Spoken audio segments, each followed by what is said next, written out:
mga kagabay, magandang hapon, magandang gabi, magandang umaga, magandang tanghali. Saan man tayo naroroon, ano man ang ating mga ginagawa, una higit sa lahat, ating ialay ang ating mga sarili sa ating Panginoon. Sa loob lamang ng ilang mga sandali, ating damhin ang presensya ng Diyos.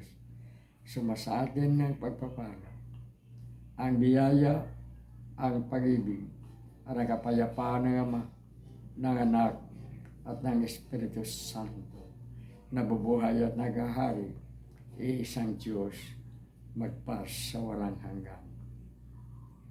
Mga kagabay, saan at paano natin matatagpuan ang kaligayahan, ang kagalakan, ang kasiyahan ng puso?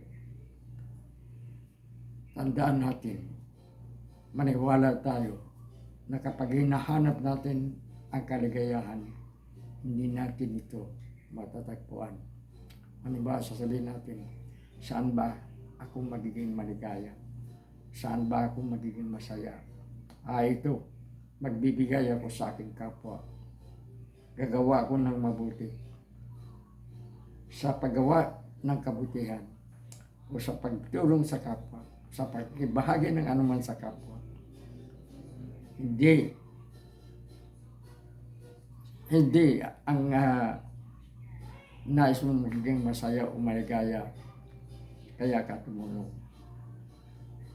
Hindi. Kailangan ang gawang kabutihan ay udyok at nagkalakip na pag-ibig.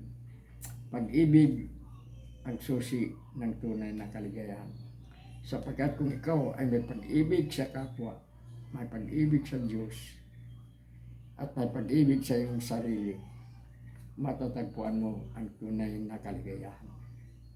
Hindi matatagpuan ang kaligayahan sa basta-basta na lamang tutulong. Halimbawa, ikaw ay magagawa ng isang bagay dahil sa babayaran ka, o kaya ikaw ay gagawa ng isang bagay dahil sa may inaasahan kang makukuha sa tinutulungan mo.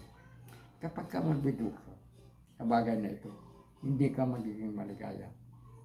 Kaya kung tayo ay tutulong, kung tayo ay gagawa ng anumang kabutihan, yan ay dahil sa pag-ibig. Sinasabi, love is the secret of true happiness. Alam nyo, pagka tutulong tayo na maisahan tayong kabayaran, kapag ka para sa ating kulang ang nagiging kabayaran, ang sasabihin natin, tinutulungan ko, hindi man lang ako matulungan. Gagawa tayo ng kabutihan na walang inaasahang anumang kabayaran. Hintay na lamang natin ang Diyos. Alam niyo mga kagabay, minsan nasa ating hanap buhay pa tayo noon. Lumapit yung ating kumpare na hindi naman ang ating kakilala, ang ating kaibigan, na hindi naman gaanong malapit sa atin. Isang araw, at sabi niya, Brad, ang aking anak magtapos na at siya ngayon ay nasa paggamutan. Kailangan mailabas siya para makapaghanda sa kanyang pagtapos. Ngunit kulang ang aking pambayad sa paggamutan, Brad, pwede bang pautangin mo ako? Tayo, bagamat hindi malapit sa yung taong lumapit sa atin, kahit kakilala natin, hindi natin alam ang kanyang pagkatao. Pero sa udyok ng nais natin makatulong kahit paano, tinatanong natin, Brad, magkano bang kailangan mo? At baka sakasakaling makakatulong ako. Pagtulong na mula sa puso. At sabi niya, ganito, sabihin na natin 1,500 ang pangangailangan niya. Nang dukutin natin ang ating wallet, nang tingnan natin ang pera, 1,700 ang nasa wallet natin. At nang araw na yan, nangailangan din tayo. Pero nakikita natin na higit na nangangailangan yung lumapit sa atin. Nangingibabaw. Hindi naman sa pagmamayabang, nangingibabaw sa atin ang hangarin na makatulong. Hindi na natin inasahan kung ano ang mangyayari. Magbabayad siya o hindi. Kung babalik sa akin ang pera kung yan o hindi. So sabi ko, ito bro, hindi ko na pinakita kung magkano ang pera. Ito lang ang aking kakayahan. Kailangan ko ito, pero higit mo kailangan. Ibinigay ko sa kanya. Nagdaan ang mga linggo, buwan. At nakakalimutan ka na rin ang pangyayari niya. Nawala sa isip ko. Isang araw, kailangan natin ang kailangan natin ang pera. Mahalaga, talagang kailangan natin. Wala tayong mapagkunan. Wala tayong sisinisisi sa nangyari. Talagang ganun. Minsan mayroon, minsan wala. Ang ginawa natin, bago pumasok sa tanggapan, dumaan na lamang tayo sa church. Humihingi na sa araw na yan, biyayaan tayo ng Diyos sa ating pangangailangan. At ito, magtatanghali, malapit na noon ang lunch break. Lumapit sa atin yung isang empleyado at sabi, "Sir, may naghahanap sa iyo. Ayaw nang magpapakilala. Ang sabi, mahalaga daw kailangan sa iyo." So, tumayo tayo, lumabas tayo at hinarap natin. At nakilala ko siya. At sabi natin, ano kailangan natin, Brad? Sabi niya, "Brad, ang anak ko, salamat sa tulong mo. Gumaling sa kanyang sakit at nakapagtapos siya. Dahil sa gumaling siya, nagawa niyang lumakas siya muli. At ngayon isa sa mga pinalad sa board examination." Brother, parang managbulong sa akin na may mga pangangailangan sa ngayon.